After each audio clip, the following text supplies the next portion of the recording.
did the Hunt come up short on their way up the mountain? Was the Mob Father able to tackle the hometown hero? Did Nina Samuels get her show cut by the luck of the Irish?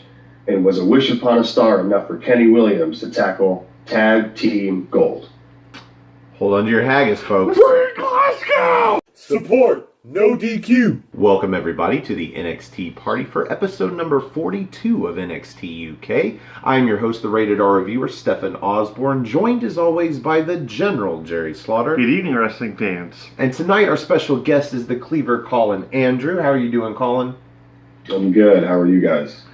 Pretty good. Yeah. This was a good episode of NXT UK. Nothing really to complain about, honestly. Looks like to be the first of 3 shows that we're going to be getting from Glasgow, Scotland. This took advantage of the full hour of television, and we had 4 matches. My favorite kind of show. One, not really a squash match, but one match that was fairly short, but that's okay, because we got some quality matches. The 2 tag team matches in this show were just like, I was super entertained, basically from the beginning to the end of this episode.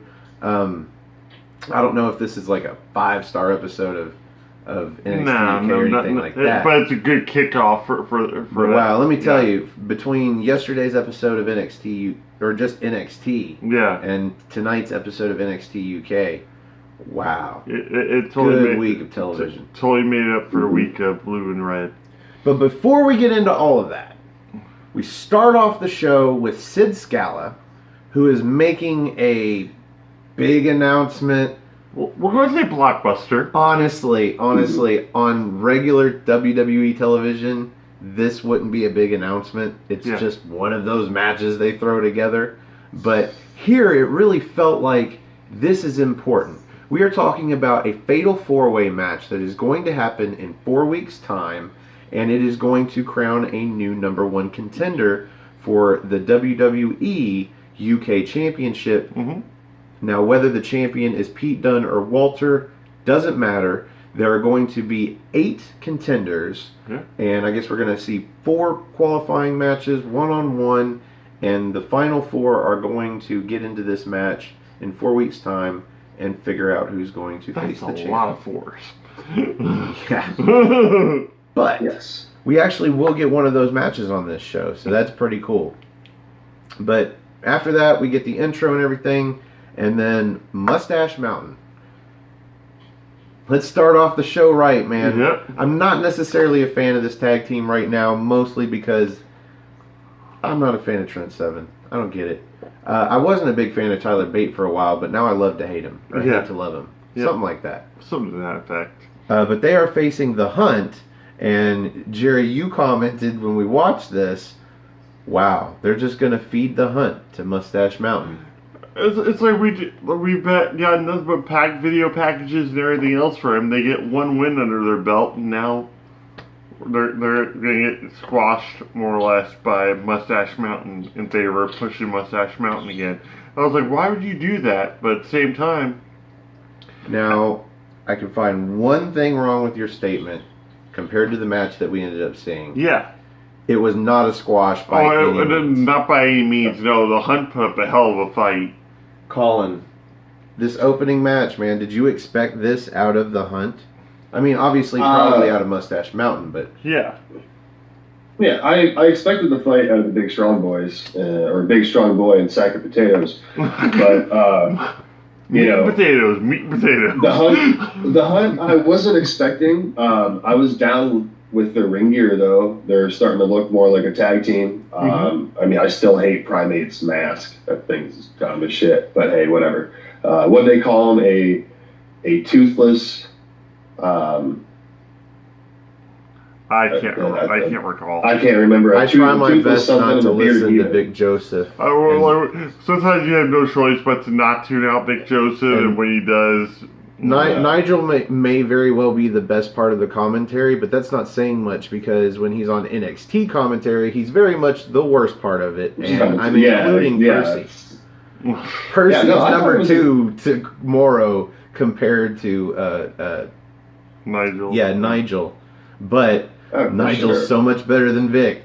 I was happy with this match. I was not expecting the level of competition that we got. You know, I was expecting it to be like a 4 or 5 minute match, just, you know, basically Mustache Mountain dominates a few offensive moves from the Hunt, and then, you know, the clothesline into the Dragon Suplex combo for the win, which we did see. But there was a couple cool spots when the Hunt went to go Irish Whip.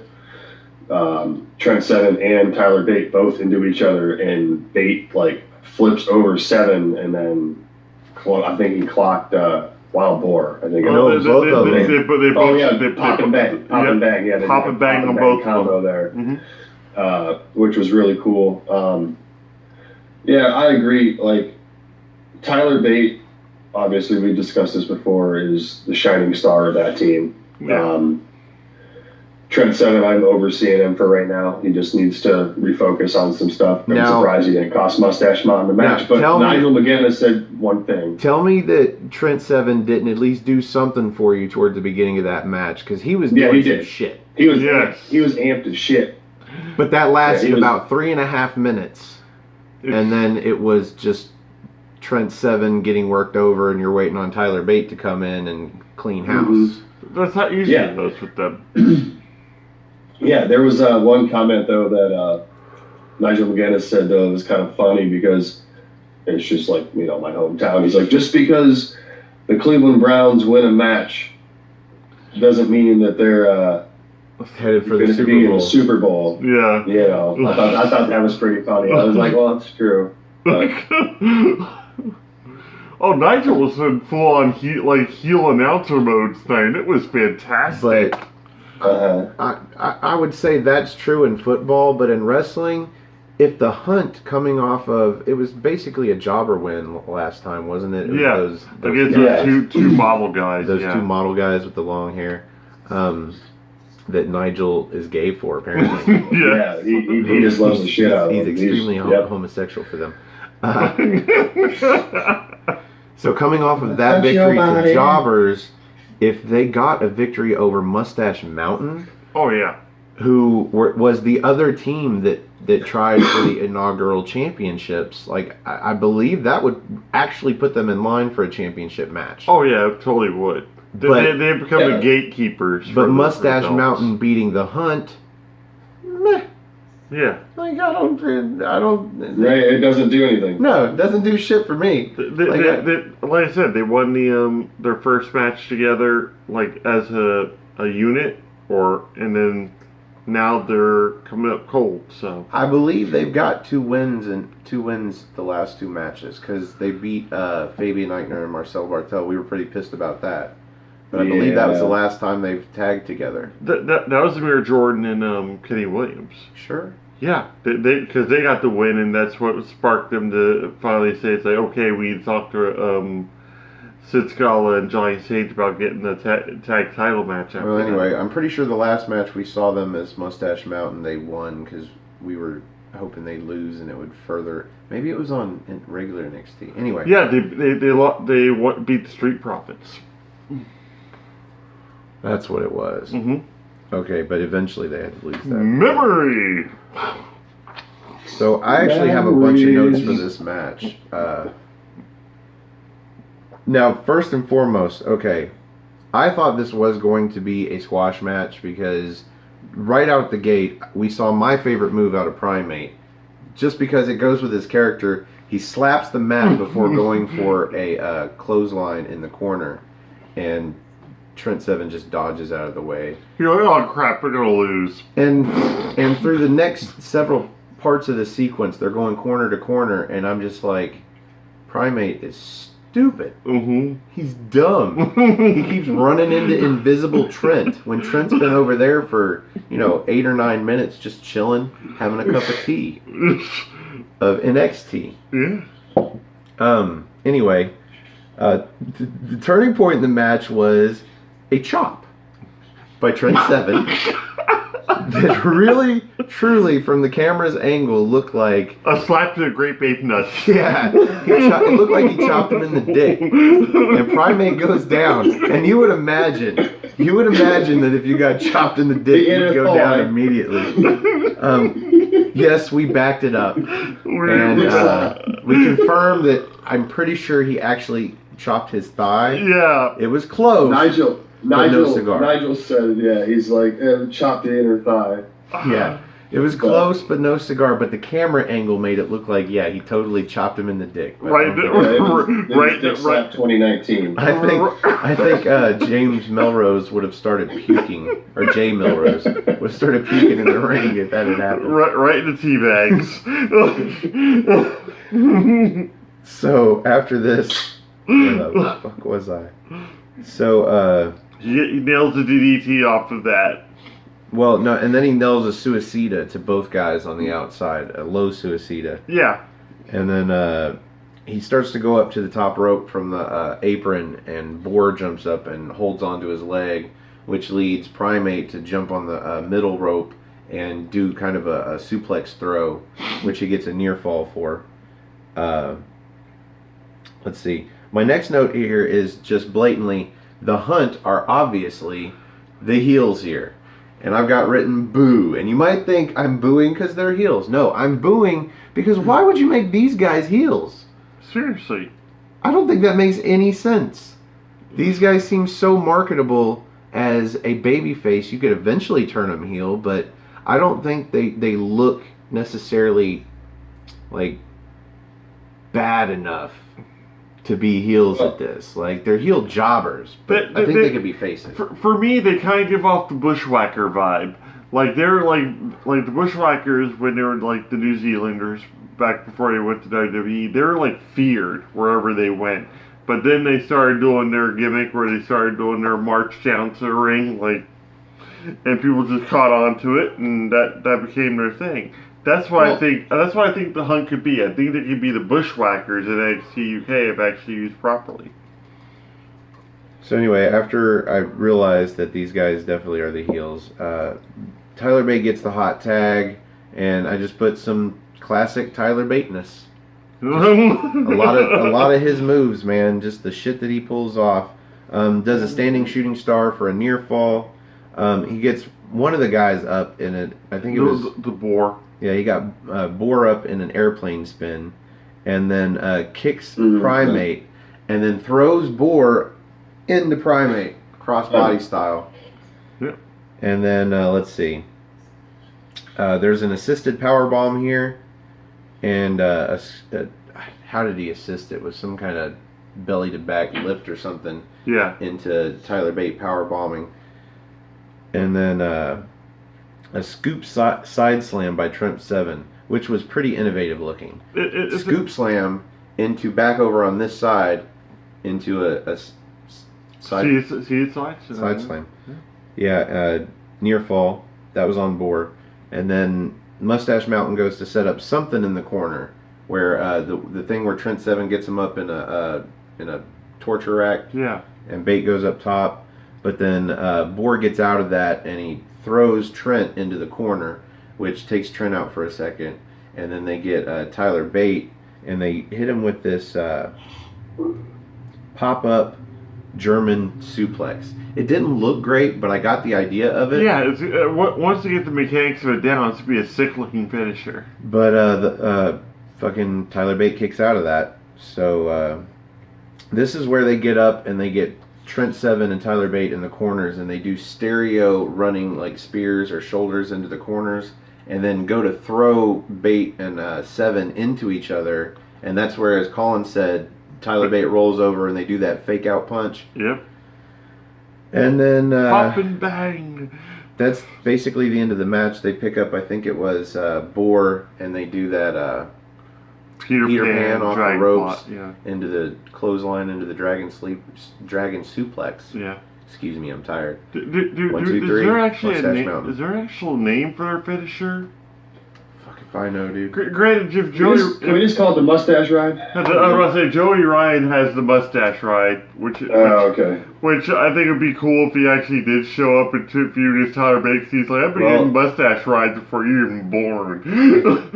If you consider Tyler Bate to be the Rhino and Trent Seven to be the elephant, then it's the Elephino, man. I don't know what they call it. Can we go on to the next match, please?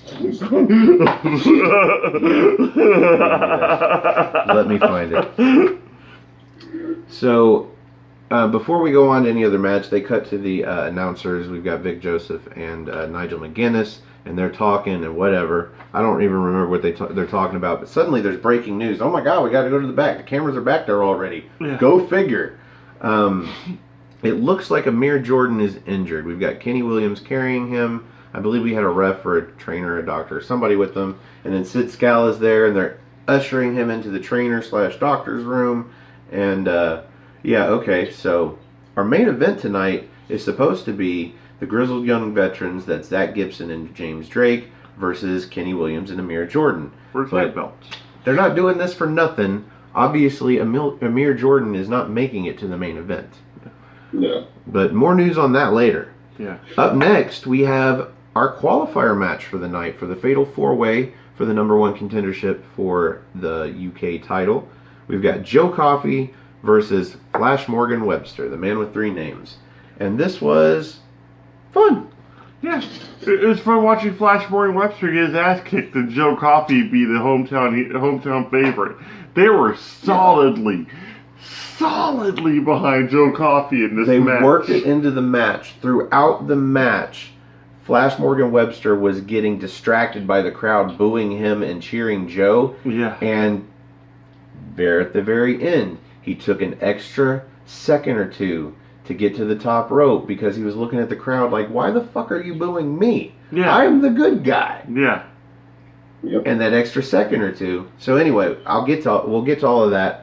First, Jerry, what did you think about this match? I thought it was good. I thought it was excellent. I knew, like, going into it, since it was going to be a qualifier, that Joe was probably going to win. I was just wondering who they were going to give to him. Because you had said managers, which would have been an awesome match, too. But then I'm like, or maybe Flash Morgan Webster. And sure enough. In Lord we trust. So, but same time, still a flash in the pan. Never going to be impressed by Flash Morgan Webster ever until he becomes a heel properly.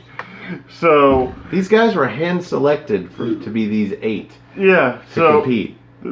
Somebody had to eat a loss at this point. Might as well just throw in Flash Morgan Webster. Like, you might as well put Ashton Smith in there. This match was over before it even started. Especially right when Joe came out to the ring, you saw him actually get a lump in his throat. Like, which is something that Joe Coffey does not do. He stands there and looks very stoic. But the second he got out there and, like, in front of his hometown, and they were cheering him, regardless of what status he was, that's an awesome feeling. And there was a lot of them. Oh my God.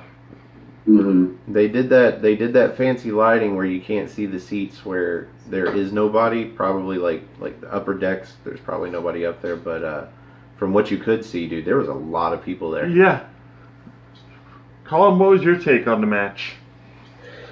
Well, it was super weird seeing Joe Coffey get cheered like that. Because normally he's the asshole at every party, you know what I mean? So he's the one to break the tank. So seeing him get that ovation was nuts, and like you guys were saying, Morgan Webster getting booed. Yeah. That doesn't happen. I mean, yeah, he got booed a little bit, like here and there, especially when they're doing like the first shows, because no one knew who the fuck he was. Mm-hmm. But yeah, the roles were definitely reversed here. I thought it was a solid match. I like Joe Coffey. I like Gallus. I've always been high on Gallus. The dude's a fucking brute. I mean, his rah best for the bells. Yes. It was badass. And I thought it was a great match. I liked the storyline telling though with the crowd distracting Morgan, and it actually, Well, the whole aspect of the crowd and Joe being the hometown guy, it completely reversed the story in the match. Because if you notice, Flash Morgan Webster played the heel during the match, but in babyface fashion. So he took like 80-90% of this match. But he did it the babyface way. Not a lot of ground holds or shit like that. Just doing fucking moves, and Flash Morgan Webster moves at that, which can be fun. He does that standing senton where he flips, but he's standing in front of the dude, so he has to like flip backwards to hit him with the senton. That's fun. Yeah. He does some jumps to the outside. I thoroughly enjoyed the match, though, because it completely flipped the whole game. Mm-hmm. And the crowd, they knew the crowd was going to go that way anyway, so they worked this match perfectly. I do have a few notes, but as I said, when Flash Morgan went up top, and he took an extra couple of seconds to just wonder at the fucking crowd, like, why? Are you not entertained? What's going on here? He goes for that swanton, and Joe gets the knees up. Yeah. To his back.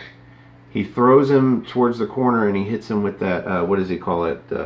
Glasgow calling. Or Glasgow calling. Mm-hmm. Yeah. Where he, not a spear, but he like uses his head and his hands to push him into the corner.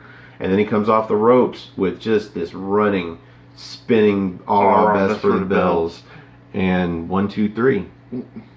Yeah. Joe's going on to the Fatal 4-Way. And then we get a Gallus promo after this. But after we sit for a minute and enjoy the crowd yelling, "We are Gallus." Yes. That was great. That was just awesome. It's, and they still made it known it's their kingdom. Mark Coffey got to talk first. No. Oh yeah, you're right, yeah. Mark. Yeah, Mark went first. Yeah, he got to make the general statement of, "This is our kingdom." Because you can understand him better. Yeah. You can understand him so much better than Joe. Holy shit. And then so bad. Then Joe got to talk. There were still no subtitles, so I got a little bit of it. And then Wolfgang got to speak. And completely went off topic for what they were talking about. They were talking more or less about their kingdom. And the Fatal 4-Way. Yeah, and the Fatal 4-Way. But he goes into talking about his match next week. With Mastiff. And Joe reins him in. He's like, whoa. We're talking about the Fatal 4-Way. The Fatal 4-Way is where that's important. That's me winning the title. You against Mastiff?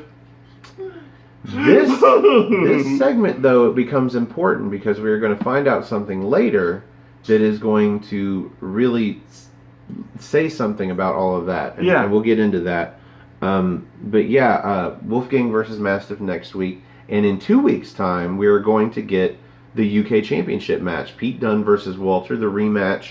And I'm looking forward to that for sure. So am I. Also, to get the feud done and over with and put behind us. After this, we get a video package for Pete Dunne, sort of with Walter in it. Just in a silhouette of Walter peeking in on Pete Dunne as they show videos of him training and almost breaking some dude's arm that just, happened to be in the training center. Sure, I'll spar with you. It's like, hey, can you put down your coffee and come here real quick? Yeah, sure, what do you need? Just give me your arm. Okay. Cue black and white footage. Now this next part, I have to correct myself from either last week or the week before, probably both. I've been calling him Ilha. It is not. It is Ilya. The J is pronounced like an I. Ilya Dragunov. I'm excited for this dude. Dude looks badass. Vicious. He looks small but vicious, like one of those fucking chihuahuas. Small but with vicious. red eyes. Fucking chihuahuas are nasty. Nasty little fuckers. Could you imagine if a chihuahua was the size of a Rottweiler? No, I can't imagine that. No, I can't. They would take over the fucking world, dude. They'd kill everybody. They'd kill everybody, dude. The only thing that keeps a chihuahua in line is the fact that it knows you could step on its head and kill it. Nightmare fuel? Let's do this. Up next, we have our females match of the night. I called it. If we're going to have 4, there's got to be a women's match on here. You can't have 4 dudes matches this day and age. You can have 3. Yeah. It's not 4. If you're going to have a 4th match, it's Nina Samuels versus the debuting Casey Owens. And what was your comment about Casey Owens? How the fact that I hate that there's 2 people with the last name Owens in WWE, especially a K. What are you doing? We just came up with that too, like the fact that it's like KO. Yeah, it's exactly KO. It's a you know. Well, my first note about Casey Owens was that Nigel called her plucky. Yeah. Oh. And that is just a synonym for jobber. Screwed. Yeah, screwed. She is getting pinned in this match. Better match than I thought it was going to be. I think Nina Samuels is really improving. She does this drop kick onto Casey on the ropes. Like, she's got her tied up in the ropes, uses most of the 5 count, and then comes back with this drop kick to her back of the head, whatever. She hits her with a tilt-a-whirl backbreaker that was really just Eddie Guerrero-like. Just really perfect looking. Catches her in the... So after that, she goes up to the top rope. And it looks like Casey might catch her, but she cartwheels off the top rope off the top turnbuckle using the top rope, comes down and ends up throwing Casey's leg through the ropes and then grabbing the back of her head and just throwing it over her knee. And then picks her up and hits her with welcome to, where's she from? Welcome to fill in the blank, motherfucker. Yeah, pretty much. A fireman's carry neck breaker over the knee. She calls it, and wait for this, the Nina Goroshi. I like it. For the pinfall. And they're building up Nina Samuels, much like they did Jenny, yep. So that Toni Storm can beat somebody credible. What are your notes on this match, Jerry?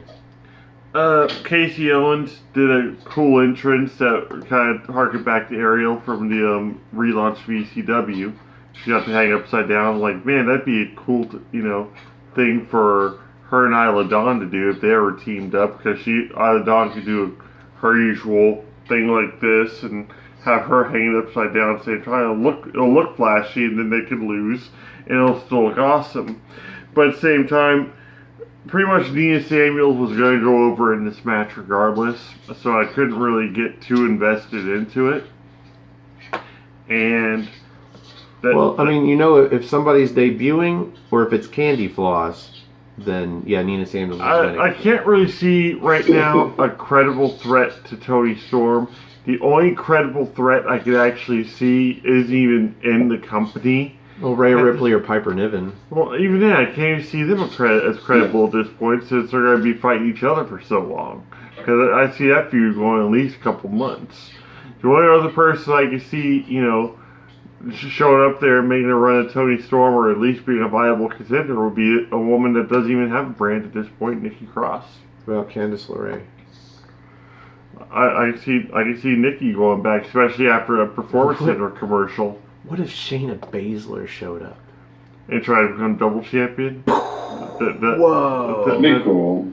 That would be amazing. Except they would have to have Toni Storm go over so that she wouldn't become a double champ. Oh my god. No, never mind. Yeah. Don't bury Shayna Baszler under Toni Storm. We're going to take this idea, okay? We're going to put it over here. We're going to delete that from the video so that nobody in WWE sees that and says, oh yeah, that would be great. That's when they'll listen to the fans. That's what Toni Storm needs. She needs a win over Shayna Baszler.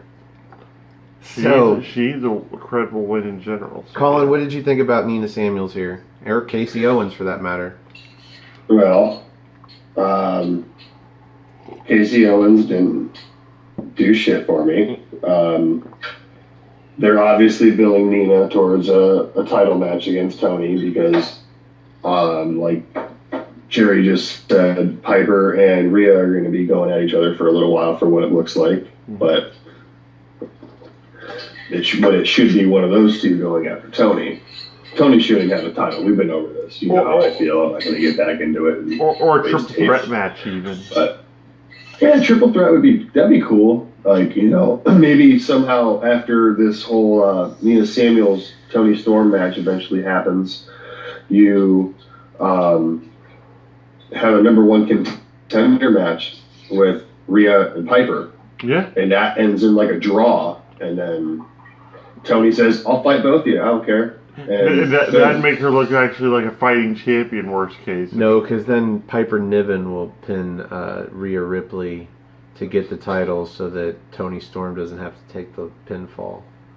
Then Rhea Ripley just comes out looking worse. Oh. Yeah, we don't want that to happen at all. No. I'd rather see her lose clean to Piper Niven and then Piper Niven move on. Yeah. But no, I mean, I thought it was a decent match. They're obviously, like you said, building Nina towards something bigger. A loss on a grander stage is what they're building her for. Yeah. I have a feeling that cartwheel thing, though, is going to come back and bite her in the ass one of these times. Yeah, so Radzi... It looked a little sloppy. So Radzi gets in the ring after this and interviews Nina after match. And she just kind of... She starts talking really, like, pleasantly about Toni Storm and her struggle to get to where she's at the top of the women's division in NXT UK. And you know something's coming. Yeah. And she starts saying, oh yeah, and how she abandoned her poor single mother and her little sister to go chase her dream. Mm-hmm. And it's like, oh, so we're going to get personal. And actually, I'm kind of okay with this. I'm not so much on the execution of it, but the idea of it to make it personal. Mm-hmm. I'm okay with doing that. Somebody needed to make it personal because at that point, like, with her feud with Rhea Ripley, it was about the gold. With the feud with Jenny, it was more about the spotlight than anything else. And this one's going to be made personal with just personal. And the fact that, you know, Nia Samuel wants to build her stardom, So Dave Mastiff is up next. He's in the back being interviewed by multiple media with various sound recording devices. And Radzi asking him about basically his match next week. And Mastiff just says he's going to beat... Or not Mastiff. Yeah, Mastiff says he's going to beat Wolfgang. And that's about that. Yeah. And then they're about to leave, and I'm going to say this is one of my favorite segments for the entire night. Kaylee Ray tells her, like, Kaylee Ray shows up, and she's like, whoa. Okay, you guys are here. Hold on a second. You can go. You guys, I need to talk to you real quick. And, like, pretty much puts herself over. Yeah, and then basically says nothing. Yeah, It's great. I know. I thought it was cool though, the fact that she's saying she's going to continue to dominate and she's going to show why she's like supposed to be the number one contender there. That's why I'm hoping we get her as the fourth match next week. Yeah. Speaking of next week, we've got 2 qualifying matches being announced. We've got Ligero versus Jordan Devlin. That ought to be fun as fuck. I'm sure we've seen that match before. Yeah. So they ought to be familiar with each other. And I can't wait to see that match. God help me, I can't wait to see a Jordan Devlin match. Anyway, now the other qualifying match being announced is where things get interesting. Dave Mastiff versus Wolfgang is now a qualifying match for that Fatal 4-Way. Yeah. And Joe Coffey is already in the Fatal 4-Way. Mm-hmm. And I seriously can't wait to see how this plays out. I really hope for the first time in a while we actually see the rest of Gallus follow Wolfgang to ringside and somehow Joe costs them the match. I can see that happening. Yeah. Maybe this is just me coming off of all this drama with the Undisputed Era. I don't really want to see Gallus break up, so maybe that's a terrible idea. But at the same time, you can come back from one misunderstanding. Yeah. Well, if anything, I see Mastiff actually getting a clean victory over Wolfgang, but, like, you know, Mark and Joe come out there and console, or at least Mark come out there and console Wolfgang with Joe's, like, you know, it's all good. I'm still in the match. I'm still in the match. We're good. It's like, yeah, abandon your hopes and dreams, dude. I'm winning this shit. Right. Now, this brings us to the main event. And first we have James Drake and Zach Gibson come out and address the crowd. Little Birdie told them that Amir Jordan isn't feeling so well, and he is not going to be able to compete tonight. Therefore, the tag match for the tag titles that everybody was expecting for the main event is not going to happen. Put your shoes on and go home. Yeah. Because the crowd, they have their shoes up. I don't think they have the chant down as well as the UK or the British crowd. But they definitely know if they don't like Gibson, they should take off their shoes and put them in the air. Yes. And chant about it. So he tells them, put on your shoes, go home. Show's over. Yeah, we're done. But then Kenny Williams comes out. And he says, even though Amir Jordan can't wrestle, basically wink wink at you guys, the grizzled young veterans. But you guys know about that already. You know why he can't wrestle. Doesn't really say that they attacked him or anything. That's the thing. You don't hear anything about any attack. For all we know, he's out getting a soda and slipped his wrist on the tile. Or he had some bad seafood, you know? Well, he was walking around like this in the back, so I'm thinking something happened to his wrist. However, Kenny Williams says it's a good thing that he's got other friends. Yeah. And in this case, it's very appropriate because we are in Glasgow, Scotland. The Scottish supernova, Noam Dar, comes out. Somehow, even though Amir Jordan is the one that helped Kenny Williams get this tag team shot with 3 wins in a row, and then a count-out victory over the champions after they got the title opportunity. Yeah. Now it's Noam Dar. Yeah. Like, how do you explain that to Amir Jordan? Yeah, thanks for helping me get tag team title opportunities, but I went out there with Noam, and yeah, we won the titles. You've been whitewashed. Spoiler alert, they didn't win the titles. But we did get like a 20-minute fucking awesome match out of this. Yes, we did. This was great. Again, James Drake, superior athlete. Yes. This guy, as Jerry said, is spot on in the ring. He lands this enziguri that's just like... Yes. Just you could hear it. It's a great match, but I'm gonna let Colin talk about it first. Well, right off rip, we saw Williams and Noam Dar run out of the ring and just straight attack right off rip. Grizzled Young Vets took off running. Grizzled Young Vets, the tag team, has come super far. They were 2-time Progress tag champs, which was cool. Mm-hmm. But when they started out in the UK, they weren't a tag team, so it seemed like they were just thrown together at first for the inaugural tournament. And I would like to see these dudes just take the title for at least a year. Noam Dar and Kenny Williams was a better tag team to me than Kenny Williams and Amir Jordan. Absolutely. He just bores the piss out of me. I don't know. I thought it was a good match. I could see maybe down the line these two get another shot if they stay as a team and just kind of say, piss off Amir Jordan. But I see Noam Dar being a better solo star than anyone out of those 3 people. So, decent match. Tag team heels by, a lot of heel stuff by Drake and Gibson. The one scenario when Dar was trying to go get the tag and Gibson runs around, pulls Kenny Williams straight off the apron, like, oh, no, not today. Yeah. They tried to do a lot of 2-on-1 when they could, typical heel fashion, but it was a good match. Now, to their credit, the announcers mentioned that both Noam Dar and Kenny Williams have an extensive relationship. Noam Dar is the one that got Kenny Williams into wrestling. And I'm sure if that's the case, they have probably tagged together before. Yeah. Mm-hmm.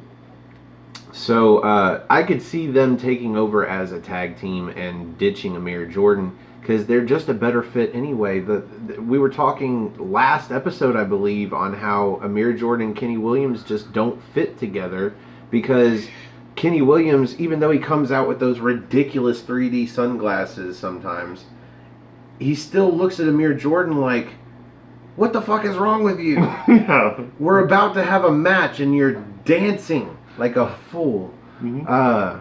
So that's just not a dynamic you have for a winning team. That's a comedy team. And I think the dynamic that we saw with Kenny Williams and Noam Dar, that's a winning team. Yeah, they had the focus of people that wanted to win the tag championship versus Amir Jordan, who just seems like he wants to entertain and just be out there making, I think the best visualization of this during the match was the stereo knee bars. Yes. Oh my God, that was such a great moment, because that even had me like, is this gonna happen? And like the crowd got up and everybody was feeling it. It's like, oh my God, the grizzled young veterans. This isn't happening. This is too big. We can't handle this. They actually had to stand up, and I was like, oh. So that's one of my notes. I don't have too many notes for this match. Mostly I was just trying to sit back and enjoy it. There was a spot towards the beginning where James Drake comes over the top rope to the outside, and Gibson's got Noam Dar set up for, I don't know what you call it, where you pick him up and you've got his leg bent up like an accordion and you drop it over your knee. Yeah. Well, James Drake comes over the top rope and assists with that. And that starts where they start working over Noam Dar's left leg. Because not only was it surgically repaired, but it was also fucking hurt during the last match that we saw him have. Versus Major, instant classic. But then, yeah, we get those double knee bars. And so Noam Dar and James Drake are legal. So Dar gets his knee bar on, and then Gibson goes to get in the ring and try and break it up. And he gets followed in by Kenny Williams, who grabs him in an ankle lock. Yeah. But then turns the ankle lock into a grapevine and then a knee bar. And we have dueling knee bars while Gibson's trying to crawl over to Noam Dar and break up the only one that actually matters, because they're the legal guys. And he starts pounding on Noam Dar. And then Kenny Williams starts pounding on James Drake. And meanwhile, the only person not pounding on anybody is, or not James Drake, he's pounding on Zach Gibson. The only person not pounding on anybody is James Drake, who's this close to tapping out. Finally, Zach Gibson turns around and then flips over and pushes Kenny Williams into Noam Dar to break it up. Yeah. And that was a really just awesome sequence. Yes, it was. At some point, Noam Dar sacrifices himself, pushes Kenny Williams out of the way, and eats a ticket to ride off the middle turnbuckle from Zach Gibson. And then Kenny hits a wheelbarrow face plant for a near fall. This is probably the closest they got to winning this match. Towards the end, Drake grabs Noam, who's near the ropes, and he pulls him over into the corner with his leg. And you know what's coming. He wraps it around the ring post, and this takes Noam Dar out of the match. And basically we see a grit your teeth where Zach Gibson had pushed Kenny Williams into the corner. So we get an assisted grit your teeth, basically. And Helter Skelter, yeah, which is a vertical suplex into a neck breaker, which you kind of just have to see. Because it's kind of neck breaker, kind of brain buster. Yeah, I like it. But 100% awesome. Yep. And then James Drake comes off the top with a 450 splash. And goddamn, James Drake is the star of this James match. Drake! We call him Assface. We call him Seth Green. We don't take anything away from the dude. He is awesome. I mean, Kenny Williams, he's amazing sometimes. He did that cannonball drop kick, or not, wrecking ball drop kick through the ropes, skinned the cat, but then got caught, I believe, by Zach Gibson. James Drake, but then he flips it around into a DDT. And it's just like, fuck yeah, Kenny Williams. But no, James Drake is the star of this match. Always. After the 450, we get the pinfall. Grizzled Young Veterans retain. And he is the silent Bob to Zach Gibson's Jay. Seriously, forever like fixing the follies of his companion, and Zach Gibson gets to take all the glory and do all the talking. But as long as they're both okay with that dynamic. That dynamic works for them. Yeah, who am I to complain? Absolutely not. That brings us to the end of the main event. And here on the NXT party, we like to rate the main event using good old-fashioned NXT. Support, no DQ. Out of 5 spots of NXT, Colin, where do you rate this main event? Well, I'm going to give this main event a 4-star match. Ooh, 4 spots or of 4 tea. spots of tea. 4 spots of tea, because we're fancy. Because we're fancy like that. Oh, Pinky's out. Hell yeah. Pinky's out. I can't do that with mine. Maybe I can. It's hard. It's difficult. But we're not above difficult. Jerry, Where do you rate this main Well, event? I figured you might want to, go into why you gave it 4. But Yeah, why'd you give it 4? Well, the surprise factor of Noam Dar. Mm-hmm. Yeah, that's good. That's always awesome. The great work always from Drake and Gibson. Yep. Because those two dudes get better every single time that they're in the ring together.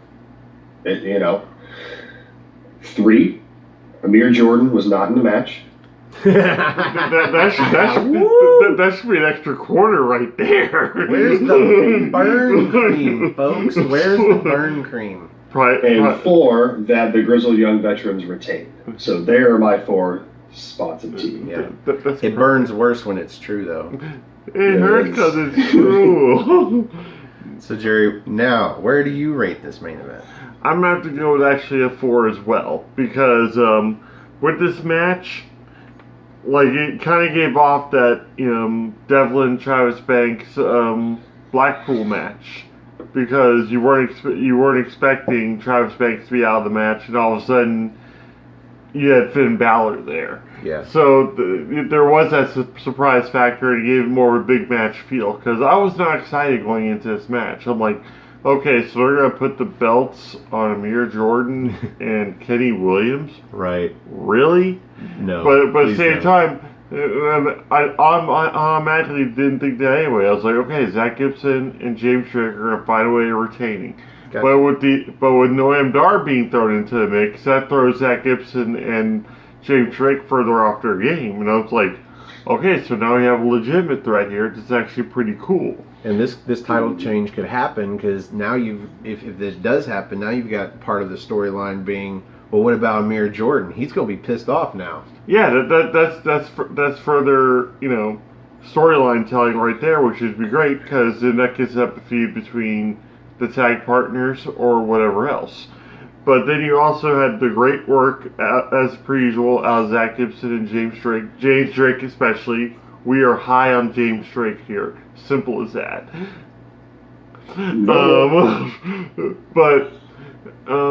Yeah, after that, the match itself actually had me entertained. And then you have, like you said, the stereo knee bars. And there's that moment of doubt for me. And I was like, oh my God. James Drake is going to tap. James Drake is going to have to tap out in this match. And then I saw Gibson get back in and kind of make a save. I was like, oh. Thank goodness, right? But yeah, I'm not opposed to Kenny Williams having that belt on him, just not right now. And especially if it's going to be any kind of program with Amir Jordan with that. So if I see anybody else that I want to have to be tag champions right now, it'd be Eichner and Bartel.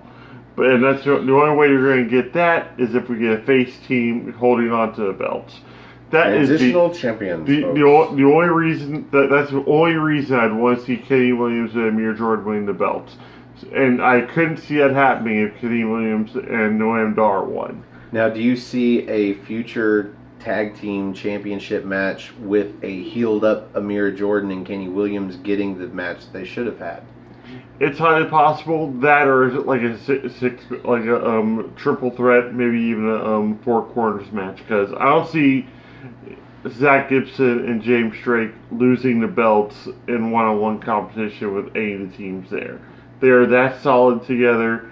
There's really not a lot going on, and if anybody gets a pinfall, it won't be against those two. It'll be against somebody else, and Zach Gibson and James Drake will complain about it for the rest of their lives. Now, no one's mentioned so far the storyline of Zach Gibson and James Drake working on Noam Dar's leg that led up to the point in the match at the end where Noam Dar was completely taken out. Yeah.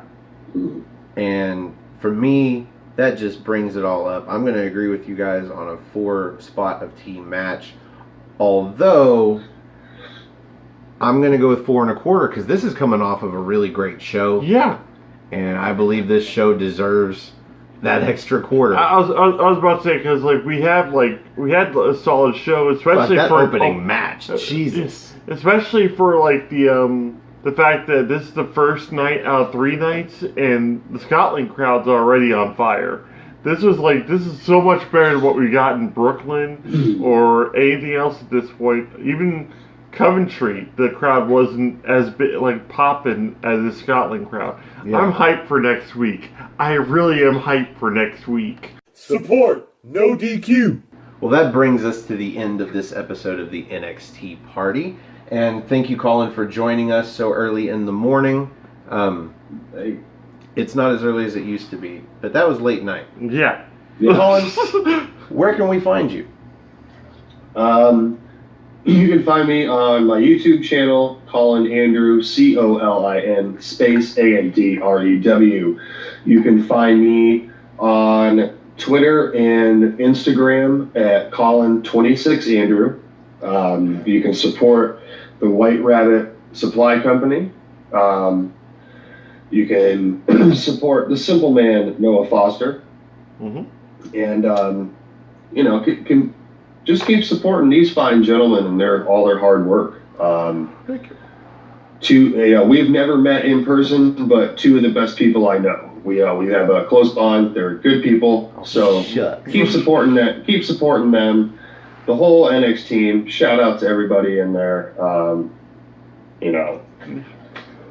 Just keep supporting wrestling, everybody. It's a wonderful thing. It ain't dead yet. Yeah, we gotta support it because I've been predicting the doom, and here comes the doom. Here comes the doom. Here comes ready or not, man. Here comes the boys from the South. So, yeah, just keep supporting it. Respect everyone's opinion. At the end of the day, don't be a dick. That's my motto. So. Yeah, you don't have to respect their opinion, but just don't be a dick. Yeah, seriously. Yeah. So, if you would like to join us on a future episode of the NXT Party and come have a spot of NXT with us, help us review a future episode of NXT UK, you can find me on Twitter. Go to nodq.com/Stefan. That's STEFAN. Or if you just want to find me on Twitter, it's at Stefan R. Osborne, OSBORNE. As always, the R stands for restricted, because I say the word fuck a lot. You can also find this gentleman on Twitter.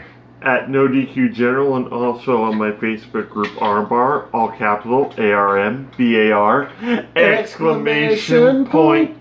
There it is. He's the official exclamation point for Armbar. He's one of the head moderators, does a fantastic job. Administrator Stefan over here, he is more or less the Brock Lesnar. I'm an admin now. Oh, that's right. You're an admin. I forgot. I'm an admin now. Yes, admin status unlocked. Folks. Yeah, pretty much. How does it feel? I was blown away. I was like, really? I never do anything. Well, I had to have somebody else help me run the page, and Colin has been like a trooper and a half. So it's been awesome. We've had plenty of different days. Tornado Tag Tuesday has been real fun, but. Yeah, we do a bunch of different discussions and news and whatnot, and it's a fun group. So go ahead and join up, but just don't list your favorite wrestler as yes or Ronda Rousey, and we'll probably let you in. Yeah, probably. Or Baron Corbin. I won't. Sorry. Well, wow, that's a legitimate wrestler. I hate Baron Corbin. I know, but that's just a. I'll let you in. I'm kidding. Okay. I have to take a stab. I gotta get in there and make sure that anybody that likes Baron Corbin gets into the group before Colin gets to him. Jesus. It's like I understand Ronda Rousey, but he created the group. Them's his rules. Yep. No, you can like his theme song because it's the best thing about him. So. Yeah. He's had a couple of good theme songs. I've liked all of them. I like the one he has currently. I think I jam it in my car. Don't tell anyone. But it's okay. I was jamming out to Jericho. It was one of the versions of Walls of Jericho. Yeah. Who was the band? Saliva? No. It was. I can't think of it. Fozzy? I think it starts with an S. Doesn't matter. Anyway. Anyway. If it was King of the World or whatnot, it was Saliva. But anyway, so if you like our video, you should click the like button. That's underneath me. And if you like all of our videos, you should probably click the subscribe button. That's underneath Jerry. And my favorite button is the share button if you want to take a few moments to click it and share us on Facebook or share us on Twitter. Come find us on Aftermatch Wrestling. That is our YouTube channel. All one word, AFTERMATCH, Aftermatch Wrestling. And that is where you can get these videos early. NXT and NXT UK review videos go up on our channel first, and then they go to No DQ. We also have exclusive content, which is going to be a little more few and far between these days. But we do the Rated R Report a lot, where we keep guys after the show, or girls. We've done it with Cindy. Just for some fucking wrestling shit. Like NXT, like a little bit of NXT stuff, but mostly main brands and other promotions that we don't really get to cover. So. Man, we talked a lot about AEW, I think, on the last one. Oh yeah, that was a very AEW heavy one. So our goal is 100 subscribers. We are currently at 76, so we are so close. That's where that share button helps out. Just share us with your friends that like wrestling, especially if they like NXT or NXT UK. And especially if they want to get up on the screen or review an episode with us. And for you 100 subscribers, we'll start doing our What's NXT show for the live. Yeah, in the morning. Live. It'll be a live morning show. Yeah. You can brush your teeth and listen to us talk about wrestling. How awesome does that sound? And then you can ask us questions, and we will answer them at the end of the show. That is the goal. So, for the Cleaver, Colin Andrew. For the General Jerry Slaughter, I am the Wizard of No DQ, Stefan Osborne. Thanks for joining us and having a spot of NXT with us. And we will see you in NXT time. Cheerio. Good day.